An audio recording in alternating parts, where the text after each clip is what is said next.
So, what are the common challenges that an entrepreneur might face? This is an exercise, and you have to do this before you launch. So, I didn't tell you there was exercises. I want you to interview 3 entrepreneurs.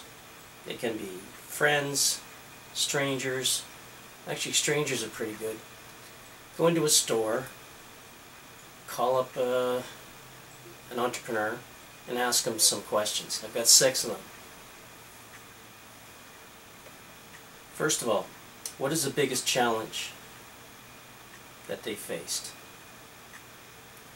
Second question, what type of problems did they encounter that they hadn't really anticipated when they started? What's the third one? What support did they wish they had had when they started out? Here's a good one. When did they think they were over the hump? I'll give you some good answers on that one. The next one, did their vision change of the company? And the last one is, what would they do differently?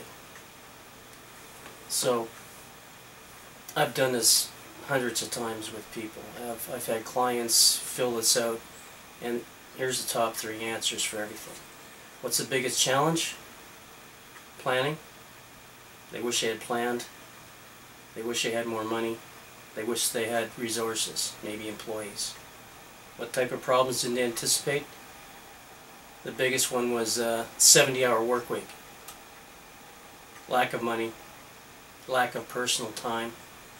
And it's funny because that's why most people get into being self-employed. It's a big reason, so they'll have more time for themselves.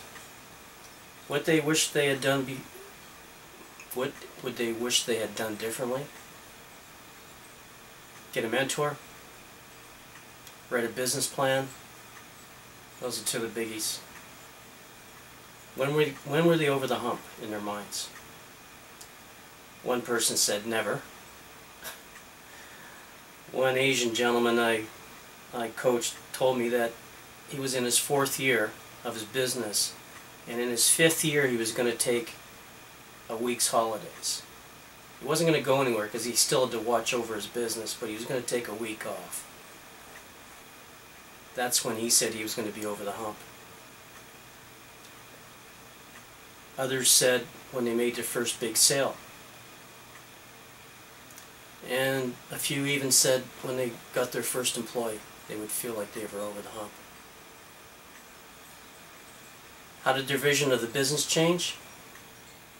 Well, considering that it was a new business, they were coming up against challenges, and a lot of times they would have had to rechange or resort their focus out.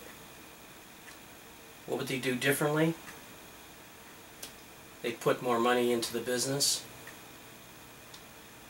The big one, that we'll talk about that in another video, is Gerber's theory that you have to work on your business, not in it. And a few people said, what would they do differently? They wouldn't give up their day job. So, go figure.